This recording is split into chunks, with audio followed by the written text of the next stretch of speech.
Welcome to the Seventh Eye, where I answer questions that all of you pose to me. You can find past Seventh Eyes in my blog on my website. So go to maryshutan.com if you're interested in previous Seventh Eyes. But this is my first video one. If you're interested in having your question answered and you think it would make a good seventh eye, you're welcome to comment below. So here's the question that I received, and I will read it in full.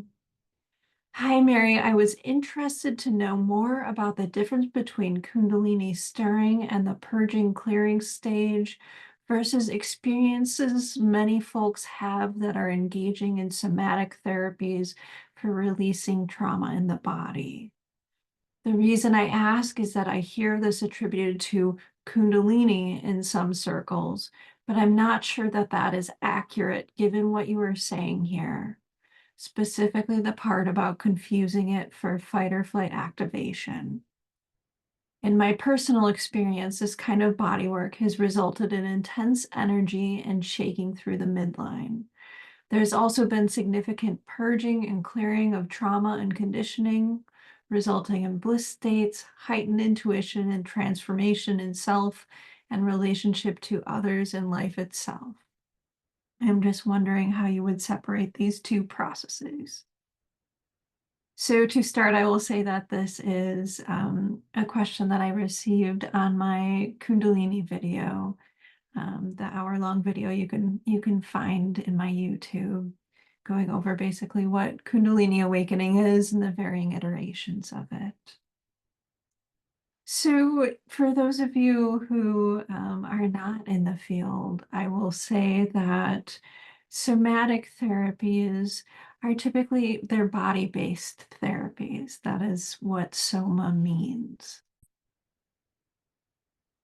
So when people are typically talking about somatic therapies, they are talking about body work. So a practitioner who puts their hands on you or otherwise is engaged with a process through the body, with the body, that has a lot of focus not only on the body, but on the regulation of the nervous system, the healing of the nervous system.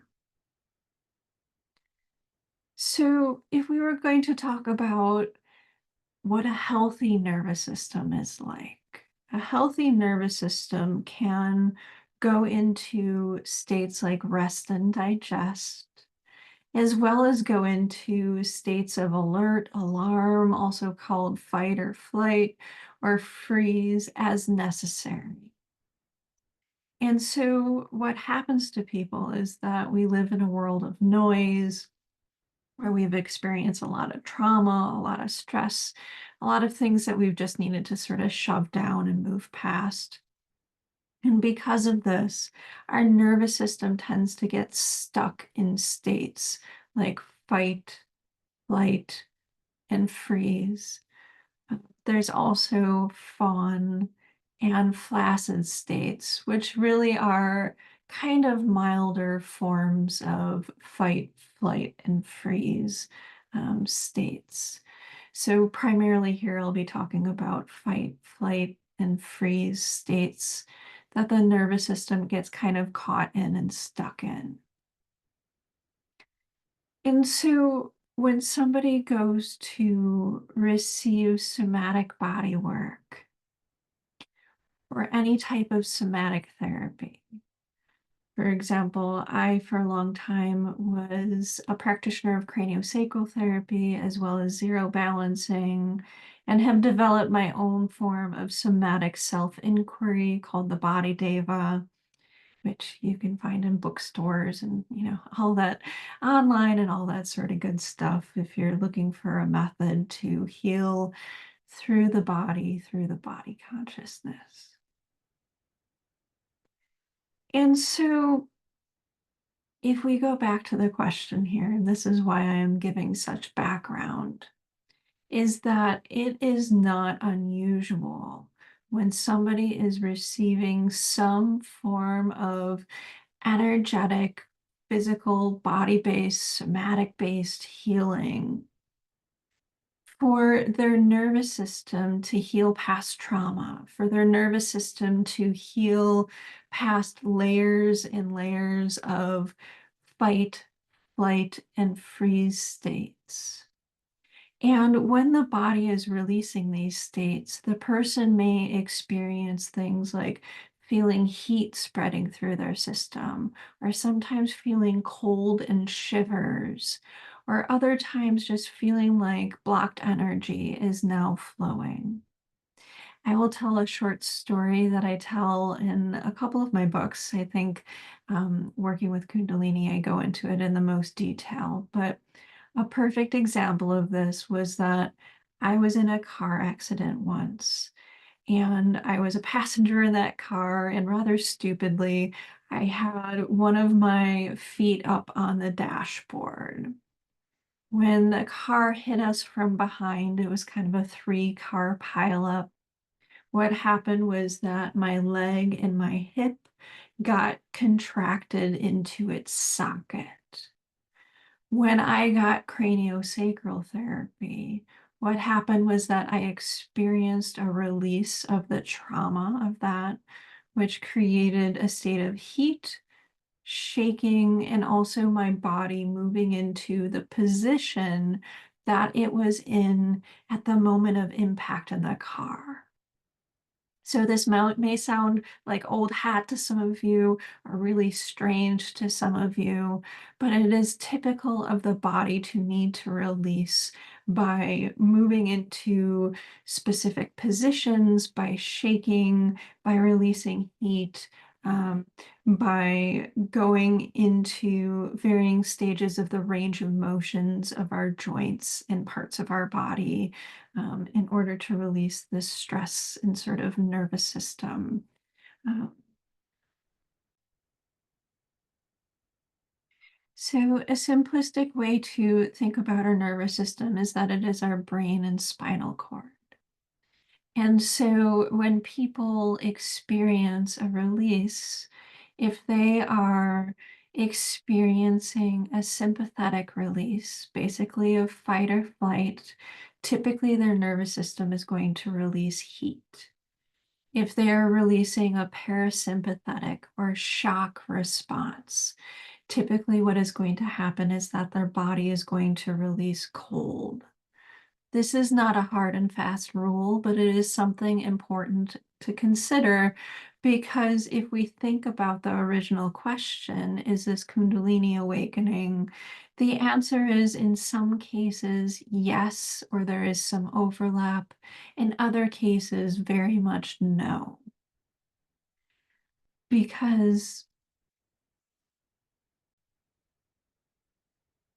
and so we can start to think about it like this,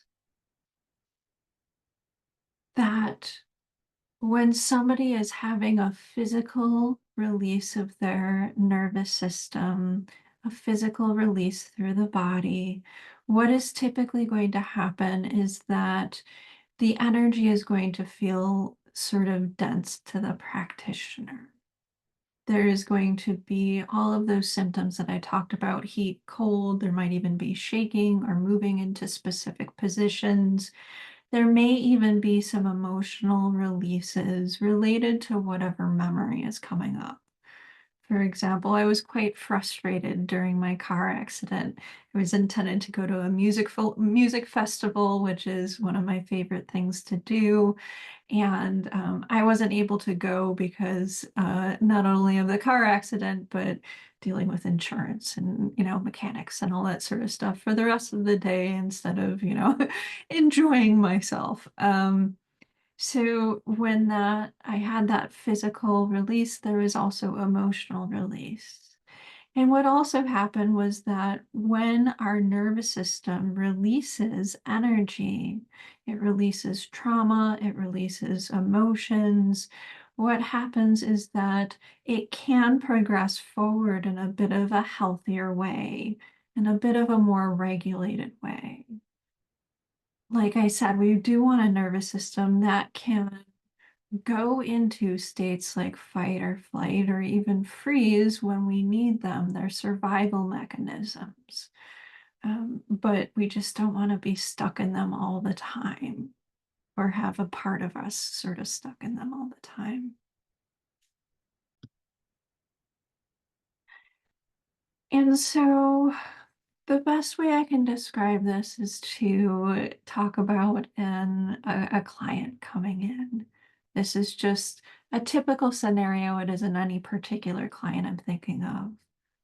Say a client comes in and the first session I work on their head and neck, and they report after that they experienced some anger coming out of their jaw area. They felt some heat, some release.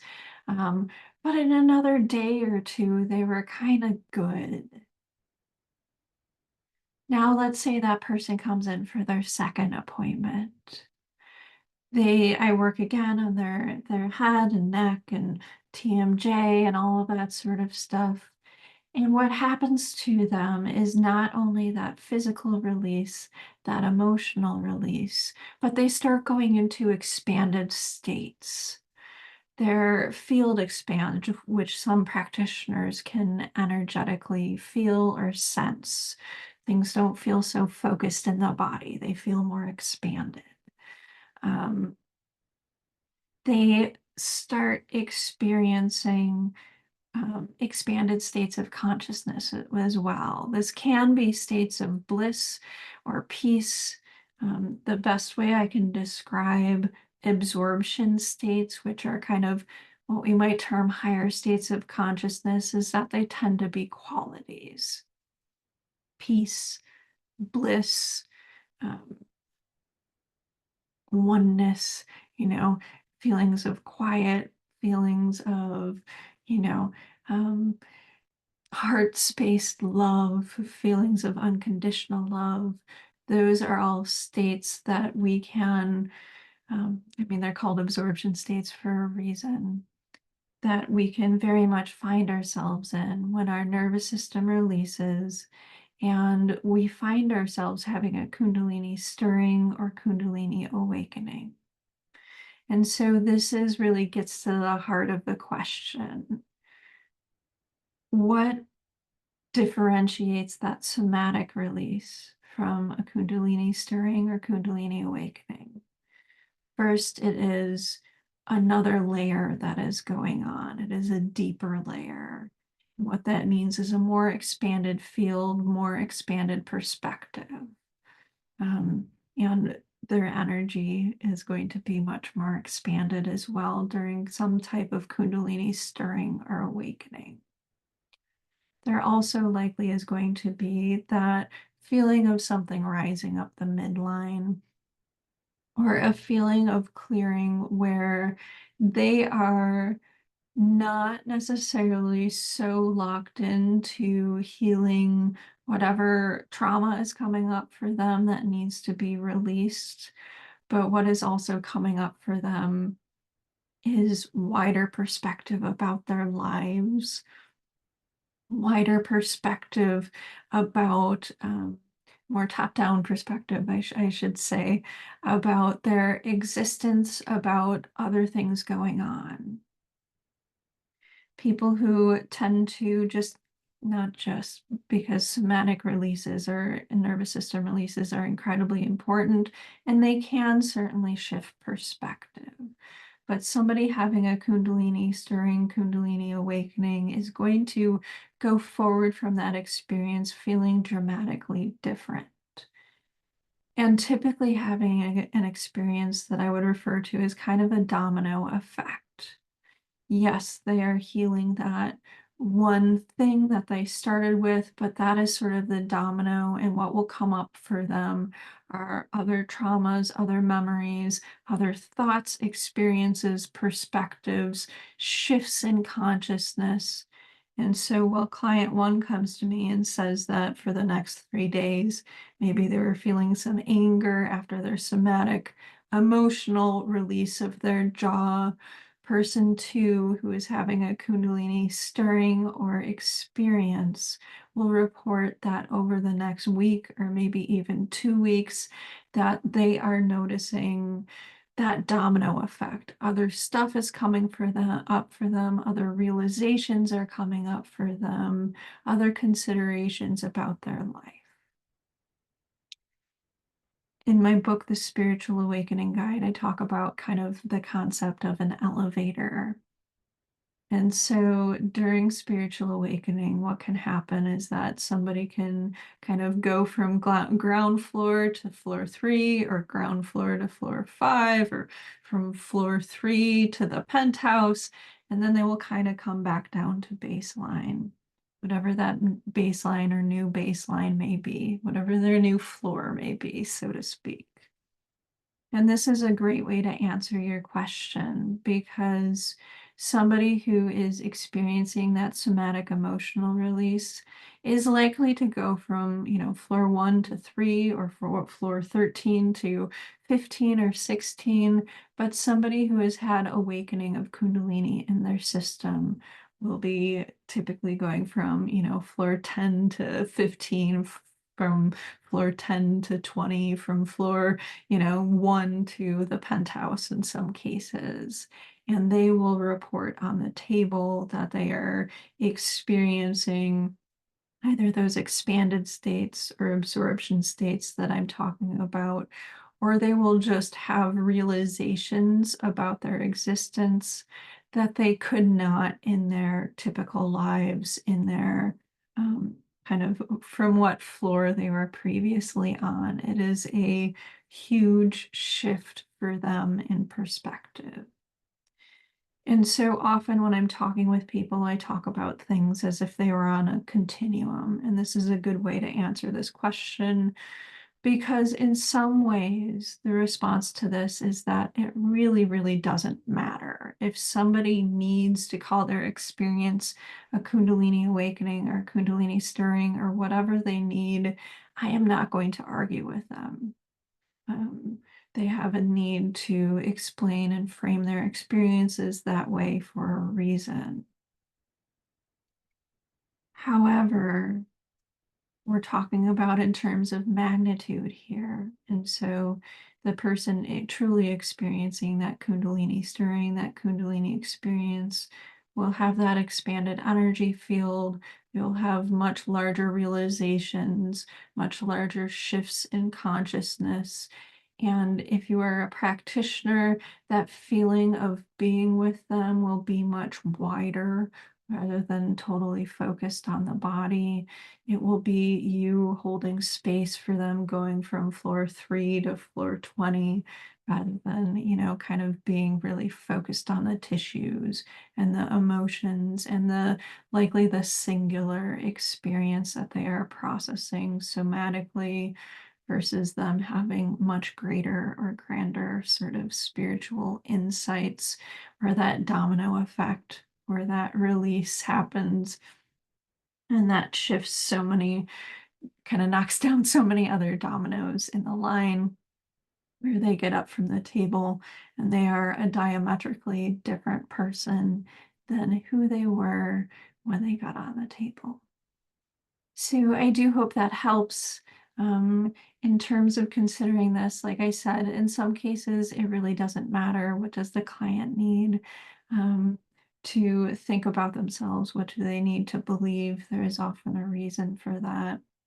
However, in a lot of other cases, it really, really does matter, because if you are the practitioner or the client preparing somebody to process and integrate all of those dominoes falling down, those expanded, going up to the penthouse and then coming back down to whatever floor they were on, that is going to be much more jarring and take more time and require more energy, more of their system, than somebody who is processing something somatically, emotionally, but not spiritually. So I hope that answers your question and gives you some further insight for things. And like I said, thank you for sharing your questions with me. Feel free to share any questions you may have below, and I will try to get to what I can. I'm not always able to answer everybody's questions that they send to me via email or, even in here, just because I'm one person. And so it has been wonderful to hear what you guys have been interested about, and um, what I can be here for you regarding.